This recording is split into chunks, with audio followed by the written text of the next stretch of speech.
नमस्कार, मी साटम. आम्ही इथून जात असताना चुकून एक छोटीशी गल्ली दिसली म्हणून आतमध्ये प्रवेश केला. आधी ही इमारत आम्हाला दिसली आणि थोडंसं वेगळं वाटलं म्हणून आतमध्ये आलो.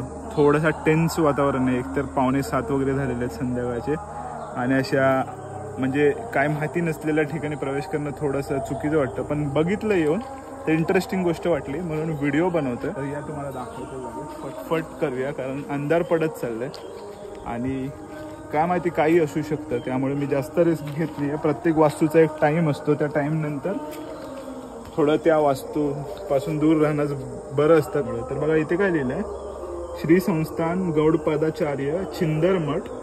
या मठाची स्थापना कधीची आहे बघा, इसवी सन 1570 पूर्वीची. आणि इथे अजून एक बोर्ड वाचला मी, तर ह्यामध्ये समाधी सुद्धा आहे. तर ह्याच्यावर काय लिहिलं आहे माहिती आहे का, 60वे गौडपादाचार्य स्वामी श्री रामानंद सरस्वती यांची समाधी आहे आतमध्ये.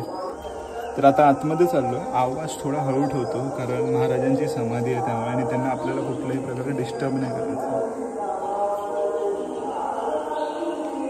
तर असं आहे गणपती, इथे शिवालय आहे. गणपती गजानन एका बाजूला, मध्ये नंदी स्वरूप. त्यानंतर इथे आतमध्ये शिवालय, आतमध्ये दाखवणार. आतमध्ये न गेलेलंच बरं आहे.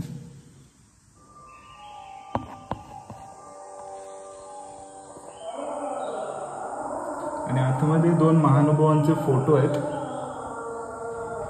कड्या जरा फोकस करणार, कडी बघा, कडीवरून लक्षात येईल की हे मंदिर किती जुनं आहे ते. अशा प्रकारच्या आता कड्या राहिल्या नाहीयेत.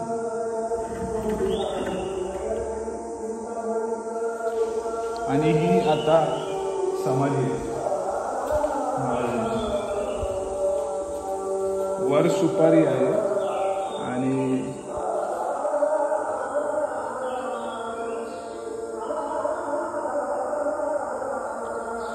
आणि इथे लिहिलेलं आहे श्री स्वामी रामानंद सरस्वती समाधी.